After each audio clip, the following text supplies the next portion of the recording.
Deji hawks in the Lagos heat, until a thick, curvy CEO steps from a black SUV and says, "Remember me."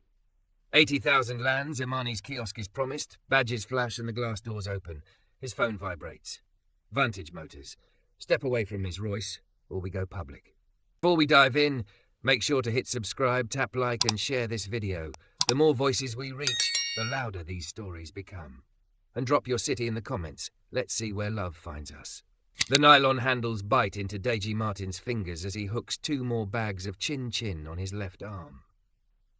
The lecky sun lays a hot hand on his neck, the tarmac shimmers, horns jab at the air, and the smell of suya smoke drifts like a stubborn memory. He shifts his weight so the cooler with the chilled sachet water presses against his shin instead of his ankle bone. It's barely 4 p.m, but he's already done 2 laps around the offices on Bishop Oluwole Street and 1 quick sweep by the bank queue. Payday Friday means soft hearts and small change. It also means he can buy IMANI'S pink inhaler without asking the chemist to write it down till next week. Daddy! IMANI bounces on the spot, 2 braids skewed by sweat and mischief. She's 7 going on 17 and has already figured out which security guards will look away if she flashes them a gap-toothed smile and asks to sit in the shade. Don't run, Deji warns, even as his mouth softens.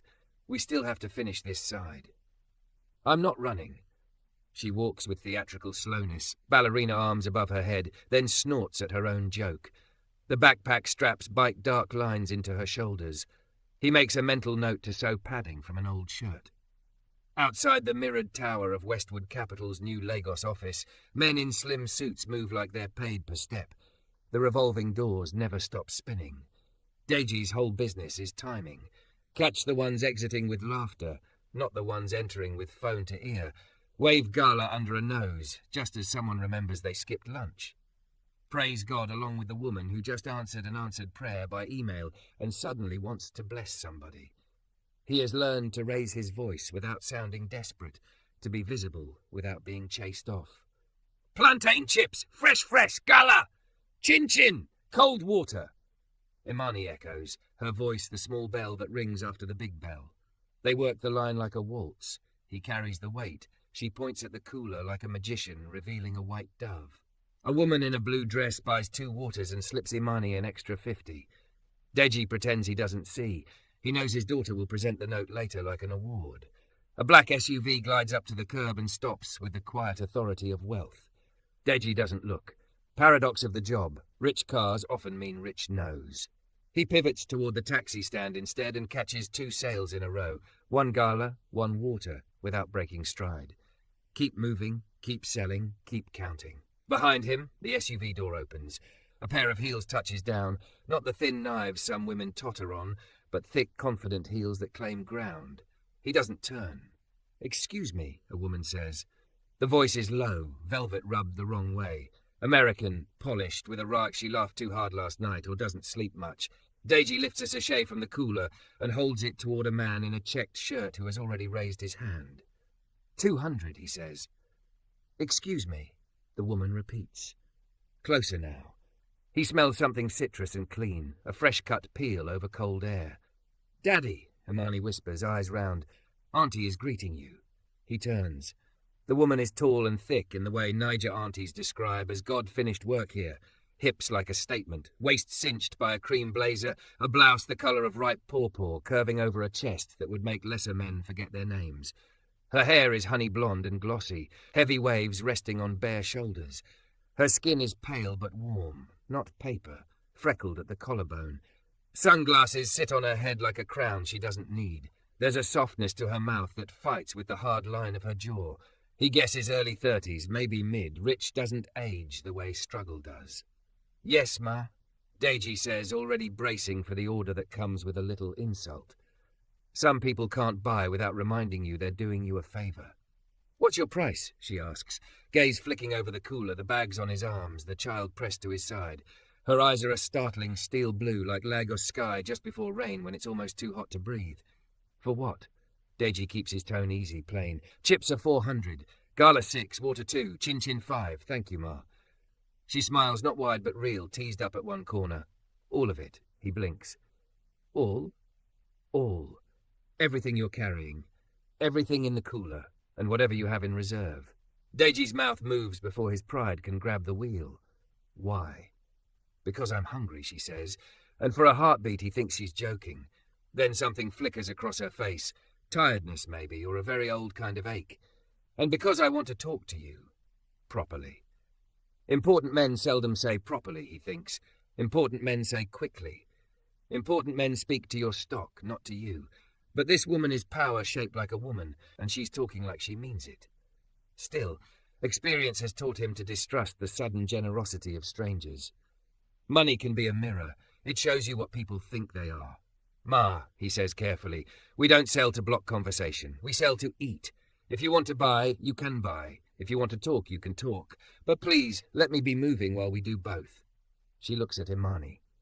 What's your name, sweetheart? Imani wraps a braid around her finger. Imani, that's beautiful. The woman's smile widens a fraction, softening the steel of her gaze. I'm Clara. The name tugs at something in Deji's mind, a thread in a sweater. He chooses not to pull it. The SUV driver watches from behind the wheel, expression neutral, suit a shade too tight at the shoulders.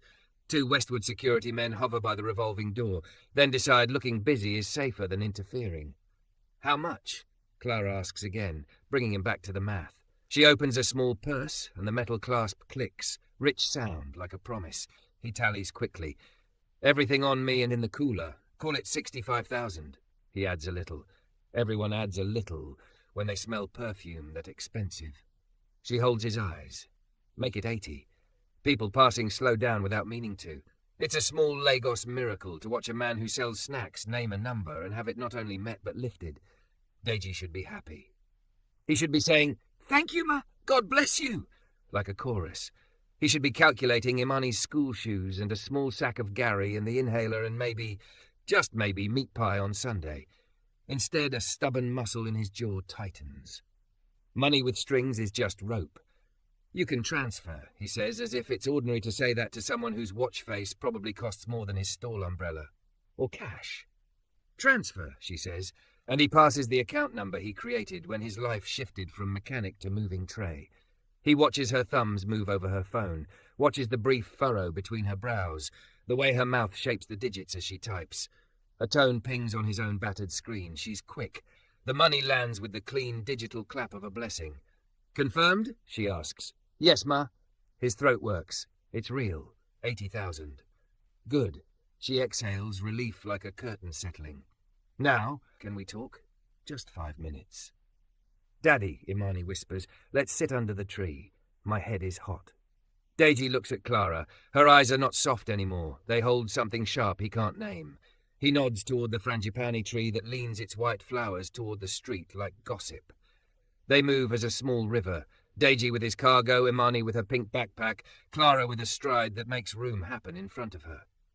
They sit on the low concrete edge where other sellers tuck their tired backs in the late afternoon. Clara does not perch. She sits. Her blazer pulls at the waist, her blouse settles, her curves take up space unapologetically. Deji finds himself respecting the physics of her, the brave, unhidden way she occupies the world. It is, he thinks resentfully, a foolish thing to admire about a stranger. He crushes it like a cigarette underfoot. What do you want to talk about? He asks. Clara tosses him a bottle of water from his own cooler like a friend would. I wanted to ask about you and your daughter, and... She hesitates, the rasp in her voice catching on something softer. And to say thank you. For buying my market? For that, yes. Her fingers worry the edge of the sunglasses on her head. But more for what you did. Back then. Deji frowns. Back when? She looks past him at the road where buses groan and the air shivers with heat. And when she speaks, her voice drops, intimate as shade. 2 years ago. Victoria Island. The rain that came like a broken dam. You were under the pedestrian bridge with a small girl asleep on your chest. You gave your jacket to a white woman who was shaking so hard her teeth chattered. You gave her your last gala when she said she hadn't eaten since morning. You held your umbrella over her hair so it wouldn't plaster to her face. Do you remember? He remembers the rain. He remembers Imani's breath warm against his skin, the way her small hand had found his ear in her sleep. He remembers the white woman's hands trembling, the way she apologized for apologizing. He remembers saying no wahala and meaning it because sometimes all a man has to give is dignity. He does not remember a face. He rarely keeps faces. Faces leave. I help when I can, he says, wary now. Many people help. Lagos is big, but it is one compound. Clara's mouth softens again, that same tug to the left corner, like the beginning of a secret. Remember me, she says, and something in the way she says it makes Imani sit up straight. Deji feels the thread in the sweater pull, long and slow. He thinks of a woman whose wedding ring dug into his palm when she squeezed his hand to stop the shivering. He thinks of mascara bleeding into rain, of gratitude poured out so fast it spilled over, embarrassment mixed with relief. He thinks of a voice, unsteady but brave. He thinks of the exact shape of a thank you, like stepping into a warm room from wet cold. Madam, he says, not trusting his own breath, who are you? Clara leans forward, elbows on her thighs as if she can't bear the space between them. The sunglasses slide, catch, stay. Her blue eyes lock on his. I'm the woman from under the bridge, she says quietly. I'm the one you fed when you had nothing. And I'm the reason you will never have to sell snacks under this sun again. Don't forget to subscribe for more intense cinematic love stories. Your click helps us make the next chapter. Deji doesn't answer right away. Words like that land with weight. Promises are a kind of weather in Lagos, clouds that threaten and pass. He watches a hawker across the road slap dust from his slippers with 2 lazy smacks and thinks, steady now. Imani gets there first. We won't sell again? She asks, a gasp tucked into the question like a sweet in a pocket. Clara's mouth curves. Not under this sun, she says, then checks herself, gentler. Not unless you want to. Deji clears his throat. Auntie, Lagos is full of I will. What is your own how? She turns the sunglasses in her hands. The lenses flash and go dark again. My name is Clara Royce. She lets the name sit there like a business card.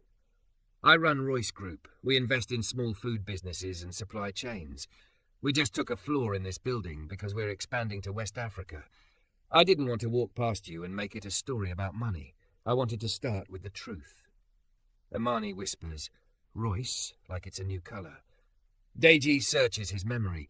He doesn't read business pages much, but even he's seen headlines. American woman who grew a chain of neighborhood groceries into a billion-dollar company that paid cashiers a living wage and still somehow made the market clap.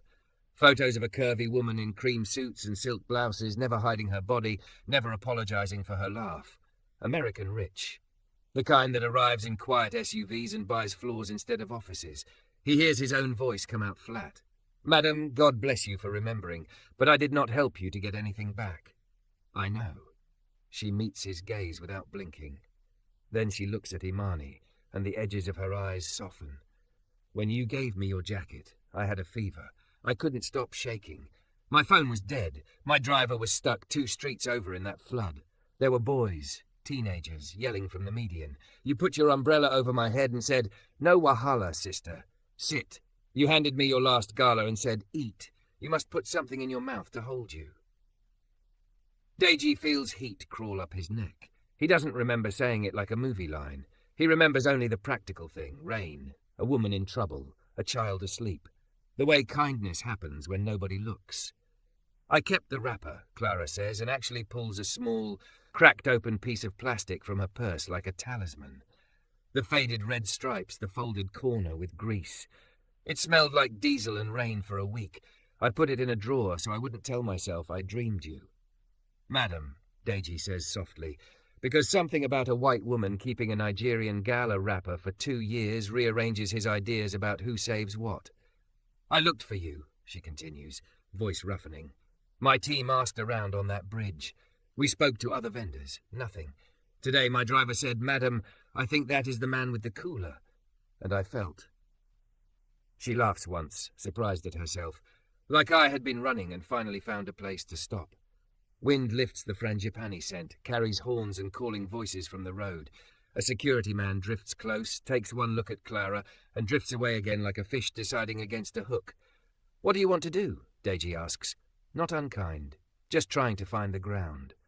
Clara leans forward, elbows on her thighs, curves unashamed in the afternoon light. She speaks like a person who decided long ago not to perform shame for other people. First, I want to make sure your daughter has what she needs. I heard the word inhaler. She looks to Imani. Is that for asthma, sweetheart? Imani nods, chin up. Sometimes my chest forgets how to breathe. Clara's mouth presses flat around a tenderness. We'll get you a doctor who specializes in children, and school fees for the year, paid directly to the school. That's not charity, that's interest on a debt I owe. Deji's hand tightens around the handle of his cooler. The old instinct rises. Guard your pride. Guard your name. People will dress control as help and call it love. And for you, Clara goes on, I want to move you from hustling to building. We run an inclusion program for local suppliers. We help with registration, food handling certification, packaging, access to bulk materials. You already have a brand, your face, your voice, the way people recognize you. We'll put money and structure under it. He hears the promise like a map being drawn. Certificates, packaging, cold chain. Words he's spoken to the air, with nobody listening. What does it mean in real life? He asks, because maps can also be decorative. It means a 6-month contract to supply snacks and bottled water to our floor. Meetings, staff, events. We'll start you in the lobby kiosk 3 days a week. We cover the permit and rent. We'll loan you a small display freezer and a heat box for meat pies. We'll put Imani's on a sign, if that's what you want to call it. Imani's, the child echoes, voice blooming like a hibiscus. You'll get paid on delivery, Clara says. No 90-day foolishness. We'll assign you a mentor from our supply team. Nigerian, not parachuted in, who'll help you set margins, track inventory, and not get eaten alive by POS charges. At the end of 6 months, we review. If you want to expand, we help you do that. The picture in Deji's mind sharpens. Not grinding footsteps in the sun, but a stall with light and a clean counter. A place where he can turn his back for 30 seconds without fear. He imagines Imani doing homework on a stool while he counts change. He imagines choosing who he buys from, carrying a ledger that is not a wild guess. He imagines not having to say, write it down at the chemist. What do you take? He asks. You said invest. Every investor wants something. Clara doesn't blink. We take a small percentage of sales from the kiosk while we're providing the equipment and the permit, 8%. We take nothing from your contracts. If you want capital to expand, we talk equity later. I'm not touching your name without you telling me to. He watches her say the numbers without flinch. 8%, not 20, not we'll discuss. It sounds like somebody who has built a thing and knows what is enough. You came to Lagos to make money, he says, not accusing. Just naming the world. Why do this? She exhales, eyes flicking to the street, then back. Because when I was a kid in Ohio, my mother ran a bakery out of our kitchen. She made cinnamon rolls before dawn and sold them at the corner. Men laughed at her. Then they begged for credit. She died too young. Too much work. Not enough help. I think about how different our life would have been if someone had said, your hustle has value. Let me put a floor under it. A beat. Because you gave me your jacket. Because you made me remember who I want to be. Something loosens in Deji's chest he didn't know was clenched. It's dangerous to let relief in. It makes your hands shake. He looks at Imani. She stands there with both braids frizzing and her chin high like a commander. He thinks of the inhaler, of the note he hates to leave at the chemist. He thinks of Sunday meat pie. Okay, he says, then steadies. But not as beggar. I will work. You will see. Clara's laugh breaks out, unashamed and huge. Heads turn. She doesn't care. I never doubted that. She stands, the blazer settling around her waist, the blouse flashing the briefest hint of freckled skin. Come upstairs. Let me introduce you to my team. We'll write the first contract clean. You'll start next Wednesday. Imani squeals so high a passing Okada rider grins at her. Daddy, we have a shop. Not yet, Deji says, but his mouth won't obey. It keeps wanting to smile like a foolish man. He reaches for the cooler. Habit. Clara's hand lands on the handle at the same time. Her palm is cool. Leave it, she says. I bought your stock, remember? Today you walk in with your hands free. He hesitates. Hands free feels like a trick. Then he nods. They start across the pavement toward the revolving doors. People look. People always look at a woman like Clara walking beside a man like Deji and a child like Imani. Deji feels the old itch between his shoulders that says, prepare. One of the Westward guards steps neatly into their path, smile careful, eyes checking the cooler at Deji's side and the scuffed sandals on his feet. Sorry, sir, the guard says to Deji, not meeting his eyes. Vendors cannot. He's with me, Clara says, and the guard's smile slides right off his face. Madam, it's policy. I am the policy, Clara says, not unkindly, just like a fact. Clara, Royce Group. We signed our lease this morning. She nods at the scanner. Kindly move aside. The guard blinks. The other guard is already speaking into his radio, eyes wide over the mic. The revolving door pauses, then stutters back to life. People slow to watch. The first guard clears his throat, steps back, gives a little half bow meant for important men. Welcome, Ma. Clara offers her hand to Imani. The little girl takes it like a princess being led to a ball. Deji follows, feeling something he hasn't allowed himself in a long time. The clean lift of a future cracking open. They are 3 steps from the glass when a black sedan noses in with an urgency that ignores lines. A man in a slate suit steps out, his face set, eyes already on Clara. Clara, he calls, voice sharp enough to slice the heat. We need to talk. Now. Clara's hand tightens on Imani's, just a fraction. She looks at Deji, then at the man. The doors spin lazily, reflecting 3 faces that have no idea what the next minute will demand. The man in the slate suit stops 3 paces away, the car heat still coming off him like a second coat. He's lean in the hungry way of executives whose meals are meetings, jaw wired tight, tie the exact grey of wet concrete.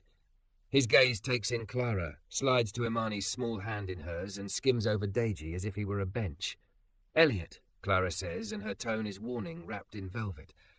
Clara, we have press upstairs in 20. Elliot's eyes don't leave Deji now. There's a quick, contained flinch, the kind you do when you spot mud near a white carpet. Who is this? Mr. Deji Martins, Clara says evenly, and his daughter Imani, our first local vendor. Elliot's smile is polite the way a locked door is polite. Of course. He flicks a look at the cooler, the nylon bags, the frangipani shade. Procurement will have a stroke. We have onboarding protocols for a reason. Background checks, food safety certs, NDAs.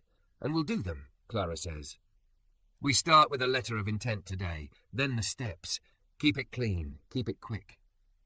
Clean and quick are opposites, Elliot says, still to her, still not to Deji. Optics matter, especially on day 1. The lease isn't dry on your signature, and you're bringing street hawkers through the lobby. Deji's grip tightens on the cooler handle he still hasn't let go of, even though she told him to walk hands-free. The word hawker lands dull. It's not a slur, not exactly. It's a small box someone puts around your life so they can count it faster. I can come back, he says, quiet. He bends slightly to Imani. Let's be going. Clara's fingers tighten around the girl's hand. Please, she says to Deji, soft enough for only them, the rasp in her voice cutting open something honest. Give me 5 minutes. If you still want to go after that, I won't stop you. Imani has gone very still, the way children do when rooms tilt. The line of her mouth is brave. Deji studies Clara's face. The steel blue eyes are steady. Under the blazer, her chest rises and falls, measured. A woman can be rich and still be asking, not ordering. 5, he says. Clara turns to Elliot. Send the press up to Westwood's 6th floor lounge and give them pastries. Tell them we're delayed. Then bring down the iPad with DocuSign, the standard vendor LOI template, and call Kayode in facilities for 2 temporary badges. And send Musa to the pharmacy across the street for a Ventolin inhaler and a spacer. She glances at Imani, just in case. Elliot's mouth opens, shuts. He looks like a man being asked to eat soup with a fork. Clara? Now, Elliot, she says, not loud, only the clean edge of authority, polishing every syllable. Or I'll go buy the inhaler myself, and our media plan becomes me sprinting across Ozumba with an umbrella and a child on my hip. Your choice. A muscle jumps in Elliot's cheek. He signals to the driver, taps his phone, bites off a 5 minutes into his headset, and stalks toward the revolving doors, the set of his shoulders broadcasting disapproval like a frequency. The air exhales with him gone. Car horns knit back into a familiar weave of sound. The frangipani drops 1 white flower into the dust. Sometimes, Clara says, almost to herself, I forget that a plan is something you can change, not worship. Deji studies her. The easy thing would be to let her fight his battles while he stands aside and pretends he didn't like it. The right thing is to make his ground visible. Let us talk plain, he says. No cameras, no story yet. People will say you used me for a photo. People will say I begged. I did not beg. I sold you water. You bought it. Clara's mouth tips, that left corner almost smile that keeps surprising him. Agreed. No posts, no press, not for a month. When we talk publicly, it will be boring.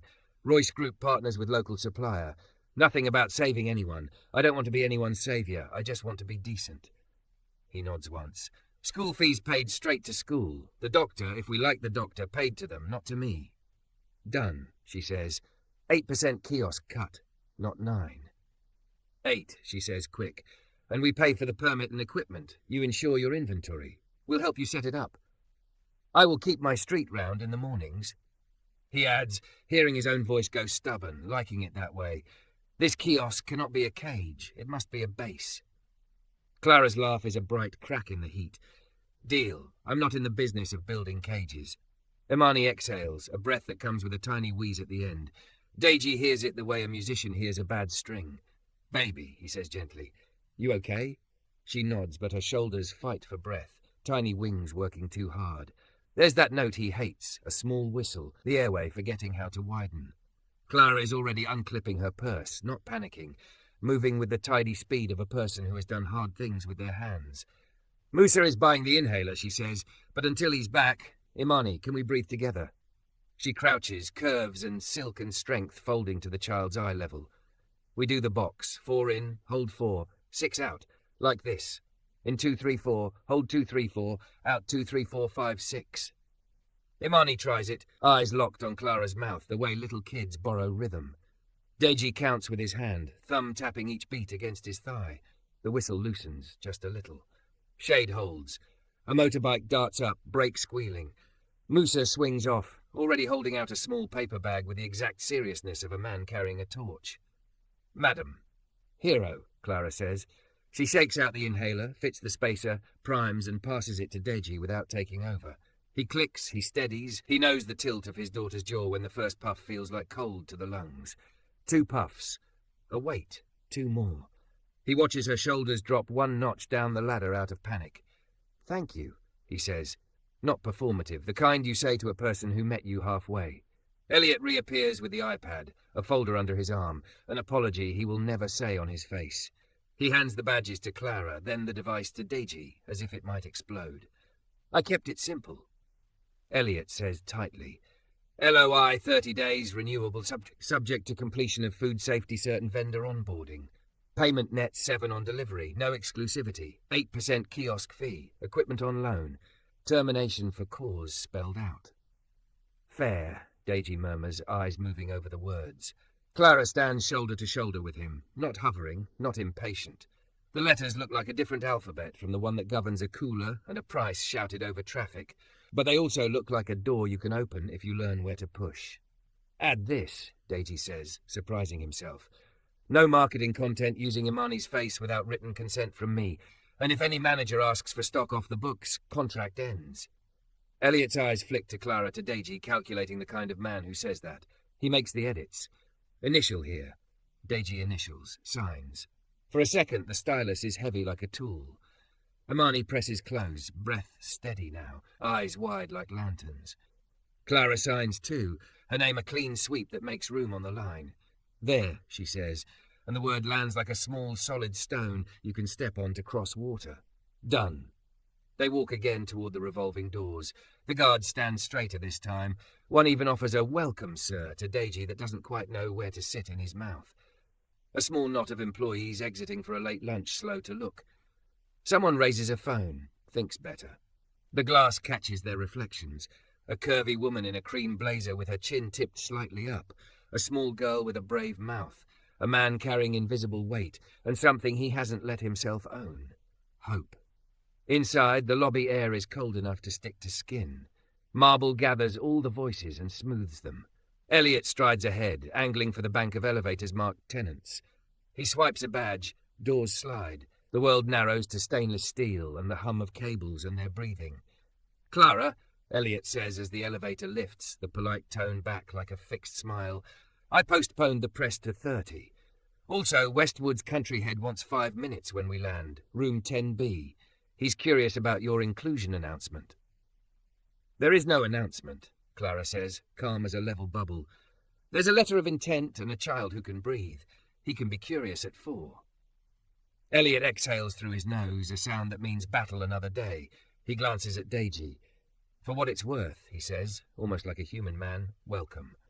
The elevator hums. Floors tick past. Imani leans into Clara's side as if that silk were a wall she could trust.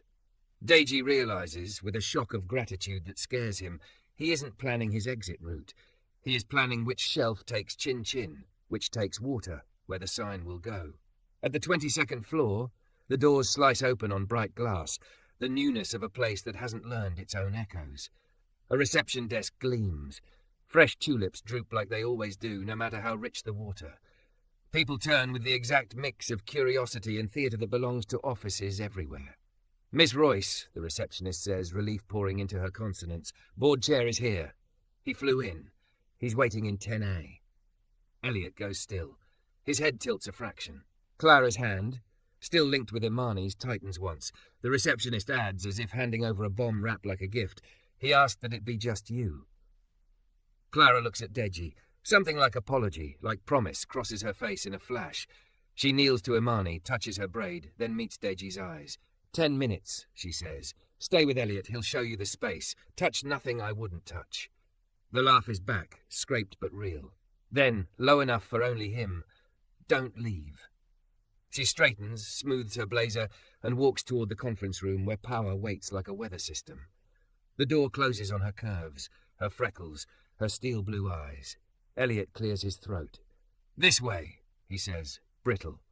He gestures down the hall where, behind a pane of glass that says 10C in a clean sans serif, an empty kiosk counter waits, white and bright like a blank page. They take 3 steps. Deji's phone vibrates. A message pops up from an unknown number, the preview line a sentence that drains the air from his lungs before he reads the rest. We need to talk about your past employment at Vantage Motors, Mr. Martins. Kindly step away from Ms. Royce. He stops walking. The phone hums again. Another message. Same number. Same clean corporate voice that knows exactly where to press. We have a report. If it's true, everything you just signed is about to disappear. Deji's thumb hovers over the screen. The second message vibrates like a dare. Elliot notices the way Deji's shoulders shift and stops, impatience thinning into wariness. Problem? Elliot asks. Deji turns the phone so the preview line shows. The words are neat, corporate, and ugly. Kindly step away from Ms. Royce. Elliot's jaw ticks. Who sent that? Unknown. Deji swallows. Says they have a report from Vantage Motors. Your old job, Imani says softly, as if they are talking about loose teeth. Deji crouches so he's level with her. It's okay, he tells her in a voice he hopes is true. He looks up at Elliot.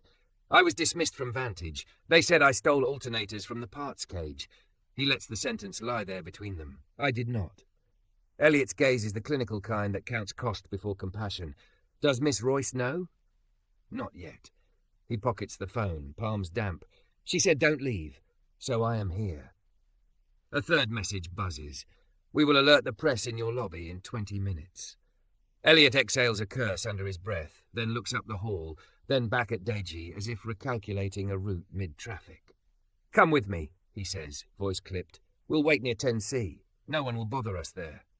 They make it to the glassed-in nook. The small counter gleams like a blank page. Imani presses her face to the glass and fogs it, draws a lopsided heart, then wipes it fast as if she's done something illegal. Her breath is steady now. The inhaler has smoothed the scrape in her chest. Tell me everything, Elliot says, not kind, but not unkind. Briefly. Foreman named Kola, Deji begins. The names taste like metal. He ran the parts cage. He moved stock out to his cousin's shop at night, brought it back in before month-end. I saw the ledger didn't match. I told my supervisor. Next week, they random searched my locker. 2 alternators, wrapped in mechanic cloth. I don't wrap like that. Did you report to police? They called police themselves. His voice is dry. I spent a night in a cell that smelled like old beer and diesel. In the morning, Kola could not be reached. Supervisor told them it was an internal matter. No charges, but they wrote terminated for theft on my letter. After that, he gestures at the invisible ladder down. No workshop would take me. Proof? Elliot asks. In my bag. Deji opens the cooler's side pocket. Between a clean rag and a tape roll, he pulls a paper sleeve soft with handling. a photocopy of the termination letter, a printed WhatsApp chat where a junior mechanic named Kalu had typed, "Madam Sir, Kola is the one. The man just fear." A photo, a blurry midnight shot of Kola's cousin's shop, shutters half open, parts stacked like sleeping cattle. He passes them over.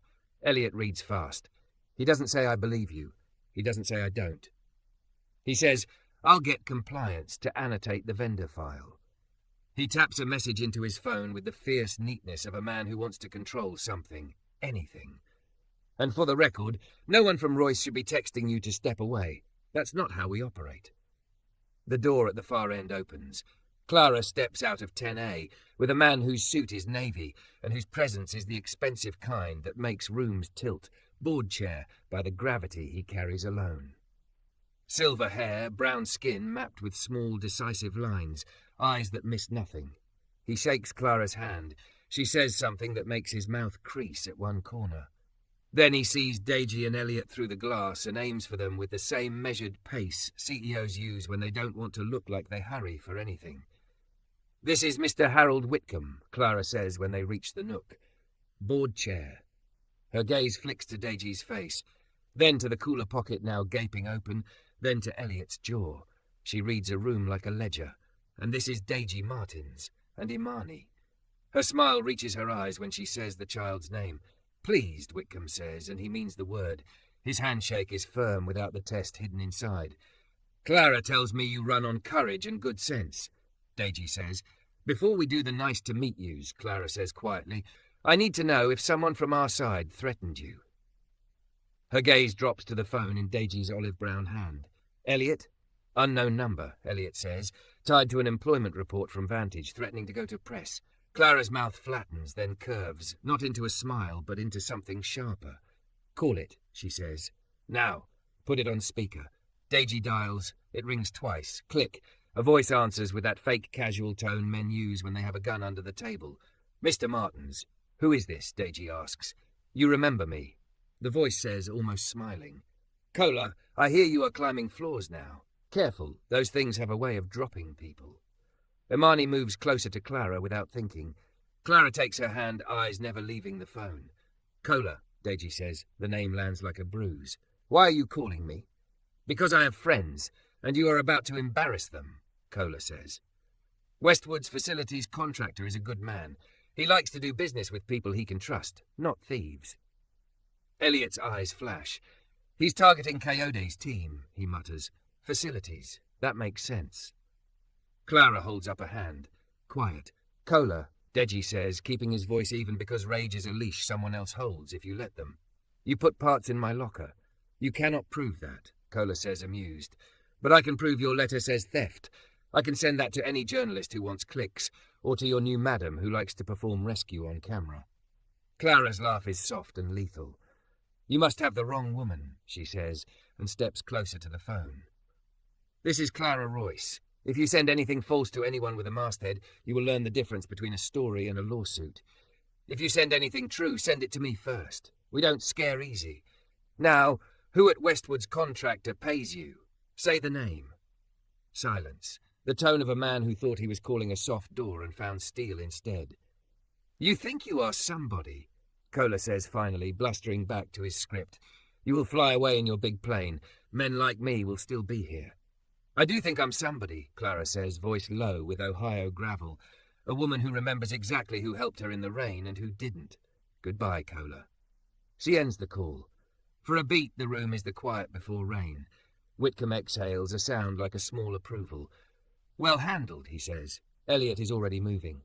"I'll alert security, have them trace the number, and flag any contact between facilities and that shop." He looks at Deji. "We will not break the LOI for an anonymous text." Clara turns to Deji. The hardness around her mouth melts. "I'm sorry that hit you here," she says, tapping her sternum. "That's where those things aim. Are you okay?" He hears his father's voice, the one that told him at 14 that men do not break where other people want them to break, and lets the truth be small and exact. "No," he says. "But I am standing." "Good," she says softly. "Keep doing that." Whitcomb clears his throat, not to interrupt but to anchor. "Miss Royce," he says, eyes amused now, "I came to remind you optics matter. I am leaving convinced people matter more. Keep your paperwork clean. Keep your temper cleaner. And for the love of Martins, make sure procurement doesn't faint. Mr. Martins. He offers his hand again. Welcome. They watch him go, his navy suit absorbing light like a thing made to travel through storms. Elliot's phone buzzes. He glances at it, then at Clara. Compliance has annotated the flag. Dismissed with contested allegation. No police charge. Third-party witness indicates prior theft by cage manager. They recommend proceeding with conditions. Food safety cert started within 2 weeks. Probationary period on the kiosk. Standard. Proceed, Clara says, and add a clause to our house rules. No contractor shakes down a vendor. Anyone tries, we terminate their access. Elliot nods, half surprise, half respect. Done. Imani, who has been quiet with the private work being 7 and brave, tugs Deji's sleeve. Daddy, she whispers, can we put our name on the paper? Like draw it? So it knows we're coming? Deji looks at Clara. She smiles. Please, she says, claim your space. He finds a pencil on the empty counter and hands it to his daughter. Imani stretches on tiptoe and writes in careful, wobbly capitals across the temporary permit taped to the glass. IMANI'S. Then, tongue caught between her teeth, she adds a small star over the eye. The kind of star you draw when you have decided to be bigger than your breath. Deji watches her, and a memory arrives. Rain crackling on tin, a woman shivering, his jacket settling over shoulders that did not belong to him. He hears her voice from that day, thank you, and his own, careless and exact. No Wahala, sister. Sit. He hears her today. Remember me, and understands finally that she wasn't asking a man who sells snacks to recall a white woman who cried under a bridge. She was asking him to remember himself as someone who gives without a ledger, who stands in heat and does not bow to lies, who keeps showing up. Clara leans against the counter, curves an unapologetic geography beside him. I meant what I said, she murmurs. This isn't a saviour story. It's a partnership. I don't want to be the reason you eat. I want to make it easier for you to feed 100 people. He turns to her then, really turns. The blazer, the freckled collarbones, the steel eyes that went soft when Imani wheezed. Heat moves through him, gratitude, desire, something like awe, and he is suddenly, stupidly glad he did not look when her SUV door opened the first time. He earned this moment not by reaching for it, but by doing the next small right thing until it reached back. Then let's build, he says. Wednesday, Elliot reminds without looking up from his phone. We start Wednesday. And Mr. Martins, bring whatever documents you have. We'll help you register IMANI'S formally as a business. No one will write it down for you again. Deji nods. The words land like cold water handed at the right time. They step out of the glass nook together. The office hum gathers them in, printers murmuring, shoes on marble, voices finding their level. The door to 10A stands open now, letting out the scent of coffee and the faint sting of a meeting that could have gone worse. Security passes, murmuring into a radio about a number trace. Somewhere, compliance ticks a box and moves a flag from red to amber. At the elevators, Clara's hand finds IMANI'S, then hesitation, then not, brushes Deji's knuckles once. Not a promise, a presence. Remember me, she says again, but this time there's a lilt to it. He smiles, the muscle unused but learning. I do, he says, and I will. The doors slide open. They step into the small moving room that carries them down to a city that will still be hot, still be loud, still ask for everything, and give grudgingly. The glass closes on their reflection. A thick, curvy woman with steel blue eyes and a laugh that does not apologize. A man who has decided not to vanish. A child with a star over her name. The elevator hums, cables singing a low note that sounds for once like a beginning.